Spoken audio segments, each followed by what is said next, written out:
This is Mike Price, author of the Forgotten Horrors series of film history books. We are moving far afield from my usual basis in the horror movie genre here to examine Gianfranco Parolini's Sabata series, an essential component of the so-called spaghetti western genre, also known as the Chianti cowboy pictures. The Italian cinema had reconstructed, even overhauled, the Hollywood western idiom as early as 1966, with Sergio Leone's revolutionary The Good, the Bad, and the Ugly. The good, the bad, the ugly. An epic adventure that reinvented the American actor Clint Eastwood with lasting tough guy results and led to new opportunities and expanded horizons for all concerned. Hollywood talents had become standbys of the Italian cinema in that country's muscle man or swords and sandals pictures as early as the 1950s. The gold you offer us is sufficient. But in place of the 10 chariots of silver, we desire wood. Some players, such as Broderick Crawford and John Drew Barrymore, found Italy a convenient dodge from legal troubles in the United States. Others, like Leone associates Eastwood and Lee Van Cleef, sensed greater promises of prominence in Italy. Not all the spaghetti westerns took the genre as dead earnestly as did Leone, but that subgenre's exaggerated hyper-realism and dynamic staging caused as great an international sensation as the close-in-time martial arts movies from Hong Kong. The formal Sabata Trilogy from director Gianfranco Parolini consists of a spectacular first film of 1969, starring Lee Van Cleef, who now found himself in the midst of a resurgent career, given the momentum that Sergio Leone had provided him with in The Good, the Bad, and the Ugly. Parolini's near-immediate sequel, Adios Sabata, from 1970, was retooled amidships from a semi-related feature called Indio Black, starring Yul Brynner in a near-equivalent of Van Cleef's title role character. An abrupt rechristening changed Brynner's role from Indio Black to Sabata, and the uniform styles of writing and directing made the transition as nearly seamless as could be.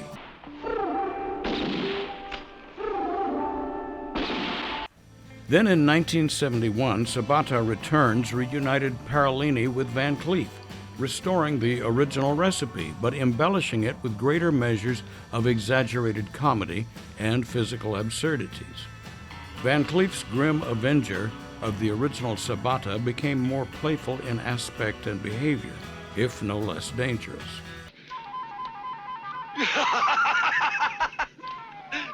Parolini seasoned the proceedings with generous elements of Italy's ancient commedia dell'arte tradition and a surreal sensibility reminiscent of Italy's Federico Fellini, who of course is a genre unto himself. Zaniness comes with the territory for Parolini. The antic quality ripples under the surface of 1969's Sabata, achieves an ominous simmer in Adios Sabata, and then hits a rolling boil in Return of Sabata. The matched pictures, vagaries of title role casting notwithstanding, work best when taken as a concentrated whole. You enjoy sitting up there. I'm like a piece of crap in the road, huh? Scrawny alley cat.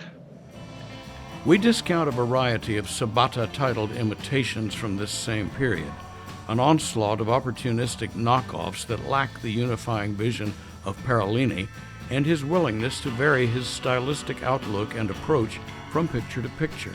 The field also became cluttered with sound-alike titles, too, such as the spin-offs of a Sartana series that Parolini himself had unwittingly launched before Sabata.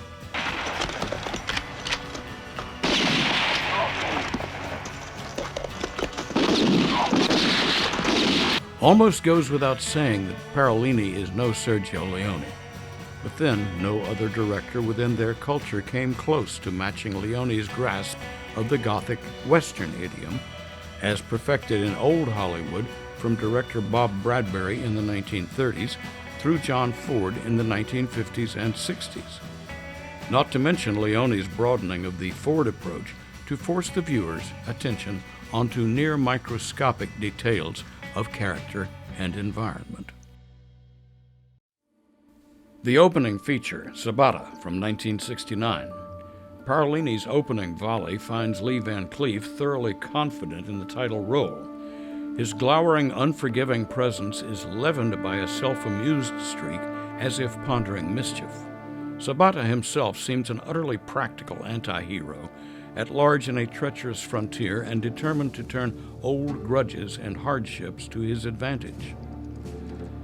A blackmail conspiracy seems almost incidental, for Parolini's script, with Renato Izzo, chronically distracts itself with eccentric characters, acrobatic stunt work, and unlikely alliances. See, Banjo? I told you not to worry about him. I know this hombre. I said he'd be back. Where's my money, huh?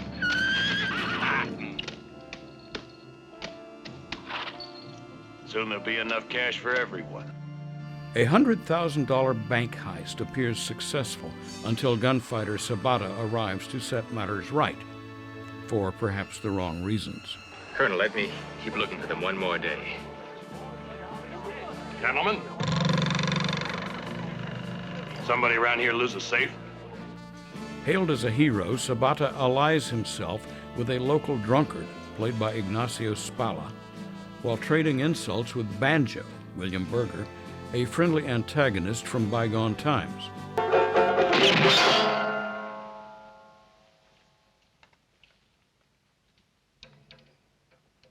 You were out of tempo. Sabata develops a scam all his own, blackmailing master thief Stengel, Franco Ressel. Sabata tempts violence from Stengel, who is perfectly capable of fighting dirty, while taking Banjo's loyalty not quite for granted.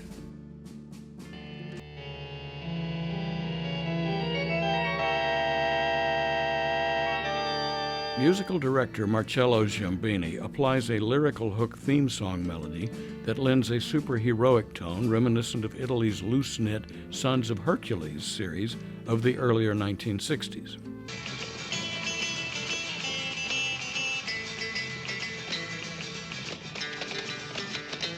Van Cleef rejects a purely heroic stance, however, establishing a self-serving streak in tense opposition to his law and order pretensions. Sabata's seeming acceptance of a modest reward seems too benevolent to be true, inasmuch as he stands ready and willing to kill anyone who objects to his scheme. It's sad to have to die so far away from home. Banjo!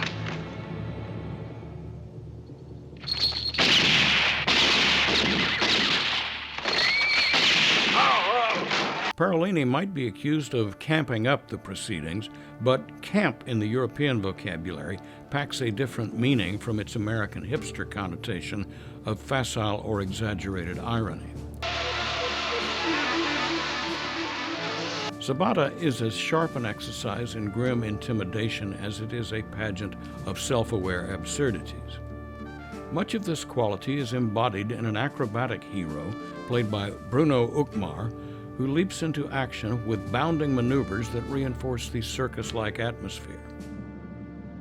Aldo Conti, a recurring presence, also raises the acrobatic ante.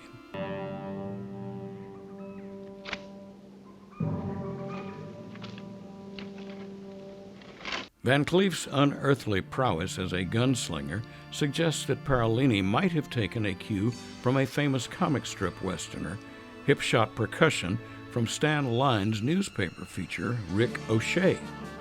It bears mentioning that Line in the later 1960s had transformed Rick O'Shea from a cowboy comedy cartoon into a somber gothic tone influenced by the emerging Italian school of Western movies.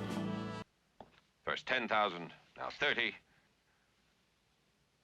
It'll cost a lot less to get rid of him. Franco Ressel's portrayal of the villain, Stengel, matches Van Cleef's intensity. Stengel's lair is a labyrinth of deadly pitfalls. His theatrical sensibilities make it tempting to imagine comparisons with Vincent Price's Dr. Phibes pictures of the early 1970s. Camera chief Sandro Mancori contributes a push and pull tension in keeping with Parolini's forcible momentum, risking an over-application of zooming and swish-pan effects in what one critic has called a slingshot style. You'd like to know.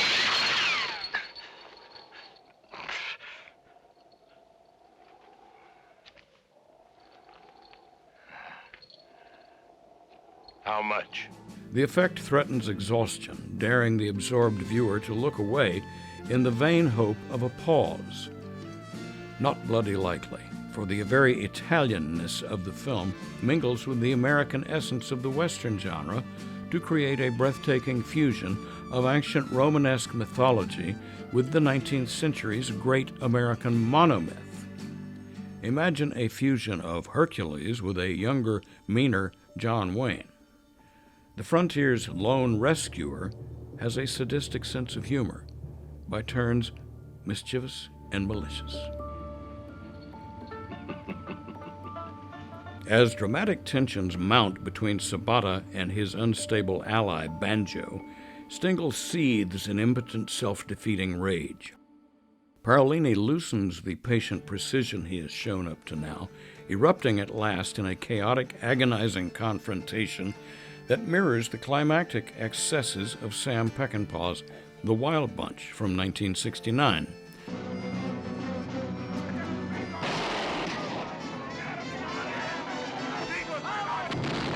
And foreshadows those of Don Siegel's The Shootist, the John Wayne valedictory film. No fair giving away the outcome, for Sabata must deploy even its accumulations of overkill in its own time and on its own terms.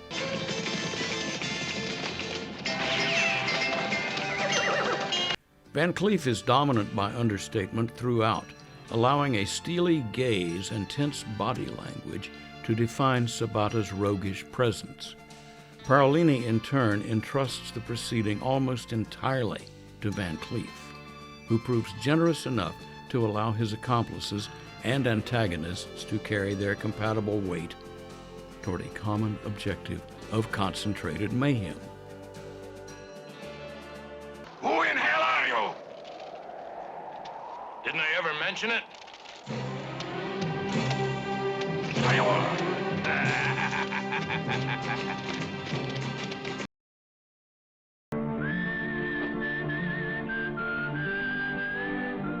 Hey, Sabata, you better make him turn.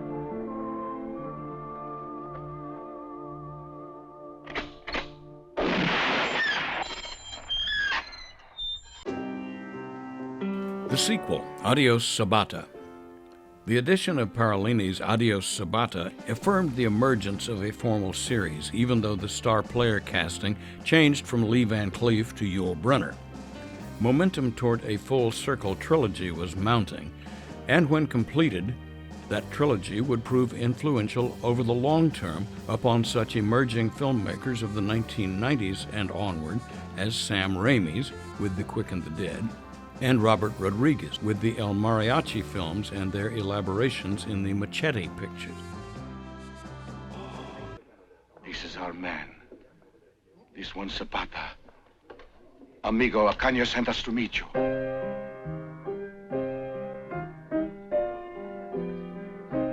Parolini's fierce bearing in such cases would prove as emphatic as the influence of Sergio Leone on Quentin Tarantino's new century Grand Guignol Western, The Hateful Eight. What we know today as the second Sabata had originated as a self-contained picture depicting a gunman named Indio Black. For international release, Indio Black was retooled into Adios Sabata, the better to trade on the popular success of Sabata.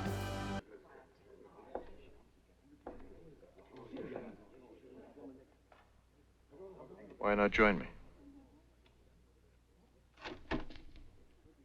I'll play the melody. Bruno Nicolai's Indio Black theme song remains audible, if subliminally so.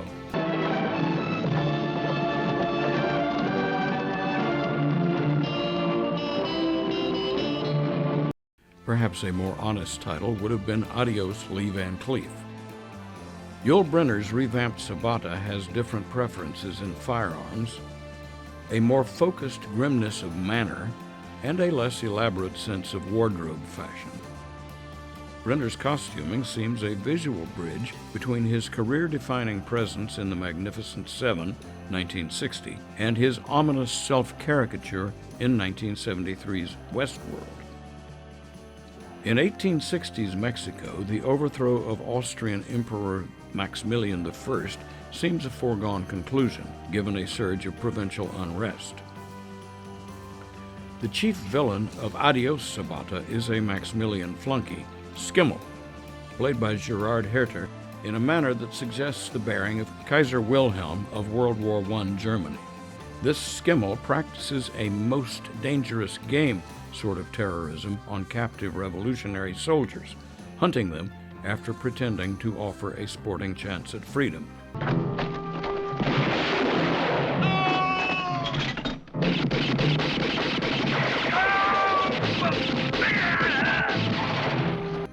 Revolutionary chieftain Ocaño, played by Franco Fantasia, hires Brynner's Sabata to hijack a shipment of Austrian gold. Sabata's circle of loyalists will grow to include a rebel named Escudo, Ignacio Spalla, returning from the first Sabata but in a different role. He's all right, Escudo. It's Sabata. Very good. And 3 others who include an undercover Schimmel agent. More trustworthy are the musically inclined Gitano, Turam Kibo alias Joseph Persaud, and a deaf-mute, Septiembre, played by Sal Borghese, who packs a deadly hidden projectile apparatus. Go ahead.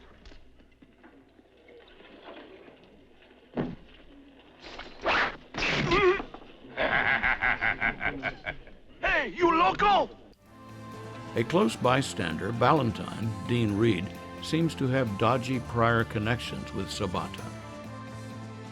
An opening display of Sabata's frankly impossible target shooting skills serves to introduce the film's essential arsenal and establish the various pleasing character portrayals.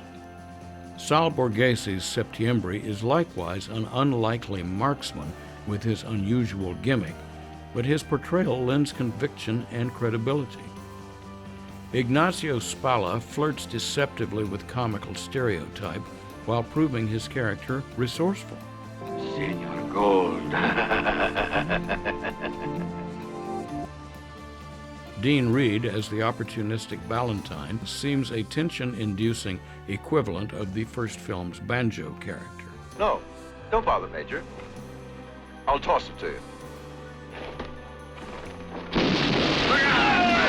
Yul Brynner reads Sabata with less drollness than Van Cleef, but he provides a similarly memorable air of mystery.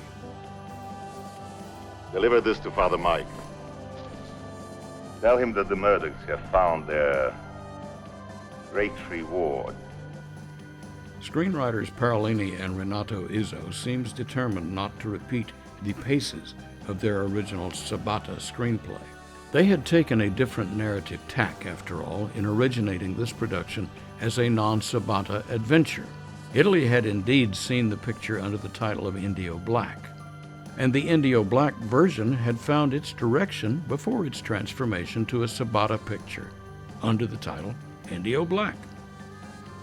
Seasoned devotees of the Western films, spaghetti or otherwise, may find certain violent outbursts and set pieces predictable, but Parolini's whiplash timing will probably catch even the more jaded viewers off guard.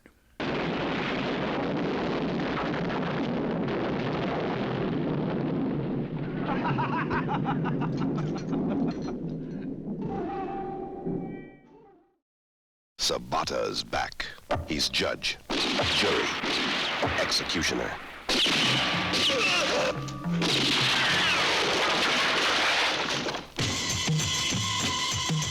Sabata's back. Full circle, the return of Sabata.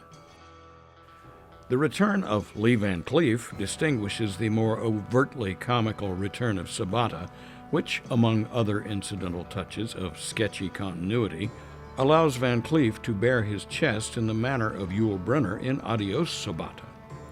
This return recaptures the whiplash energy of Adios, advancing the writing partnership of Renato Izzo and director Gianfranco Parolini. The story leans more heavily into broad-stroke slapstick comedy, however, as if determined to deliver a different approach every time while sustaining consistency among characters and types of personality.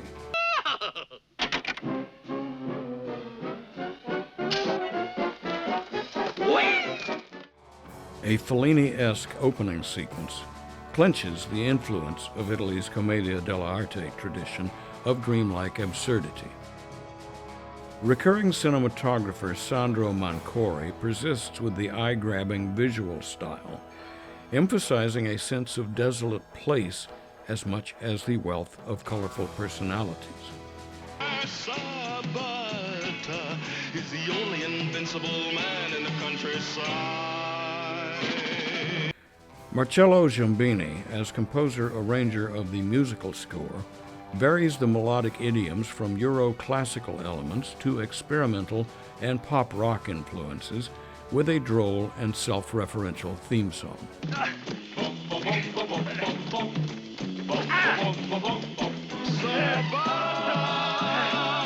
The opening sequence seems a reciprocal massacre among gunslingers until Van Cleef's Sabata catches the maniacs off guard and dispatches the lot of them.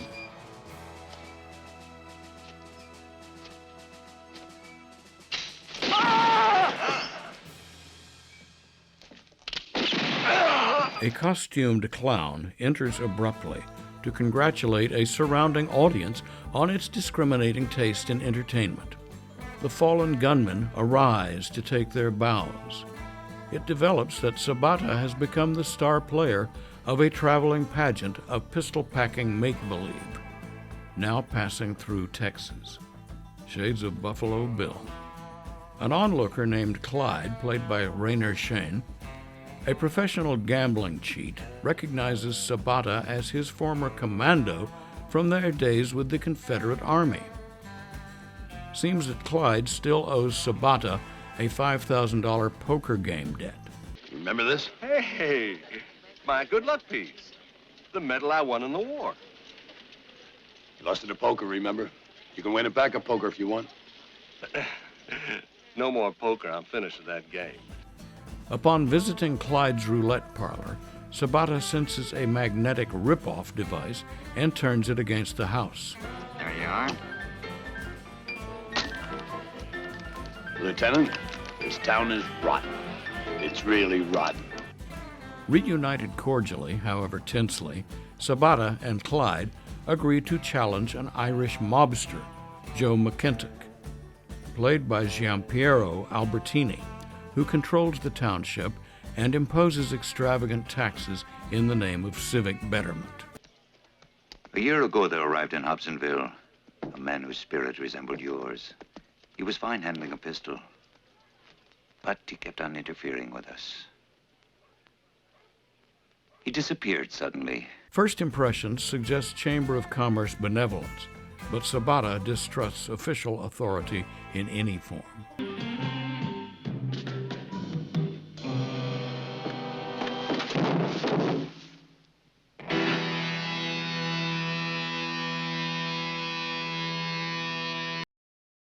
Welcome recurring presences in different roles include Gianni Rizzo, this time as an in-law of the Irishman, Ignacio Spalla, now as a boisterous drum-beating McKintock loyalist who comes around to Sabata's side.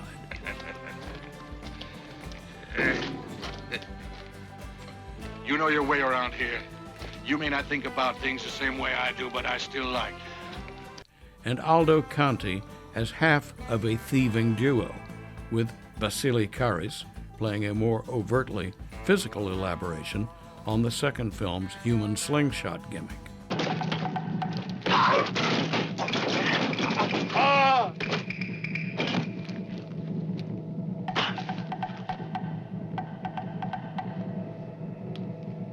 These likable athlete crooks can only earn the admiration of Sabata, not to mention gainful employment. Rainer Shane's likably deceptive Clyde carries a generous measure of the plot complications, double-crossing seemingly the entire population at one time or another. Parolini and Van Cleef lend their character a more vulnerably human aspect as the closing Sabata trilogy makes a decided transition. The shift is gracefully handled from the pervasive grimness of the early Italian westerns into the more amusingly themed Trinity-type films that had yet to appear. Hey, Trinity. They say you got the fastest gun around. Is that what they say? Yeah. Jeez.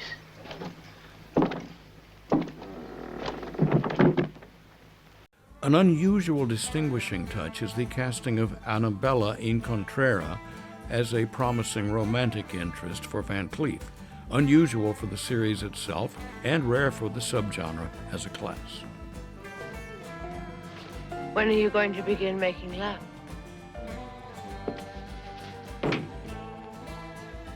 Sandro Mancori's CinemaScope compositions lend the right epic scope, even as Sabata Returns defies its fundamental Gothic seriousness while staying true to the title character.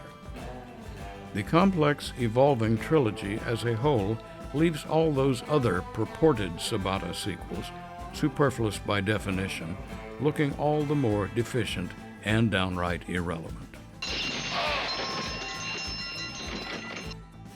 We thank you for your indulgence. Until our next go-round for Cinema Force, Sentieri Felici, tout revoir. That's happy trails in Italian Western lingo. This is Mike Price, signing off.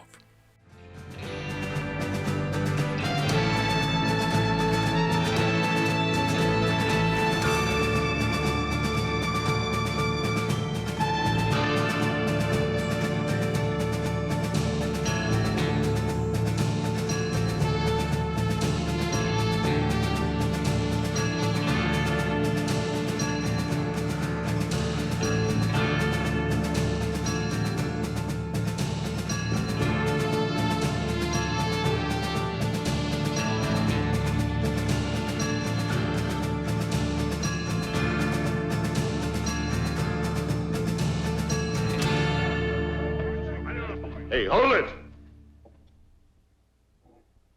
All right, we're leaving.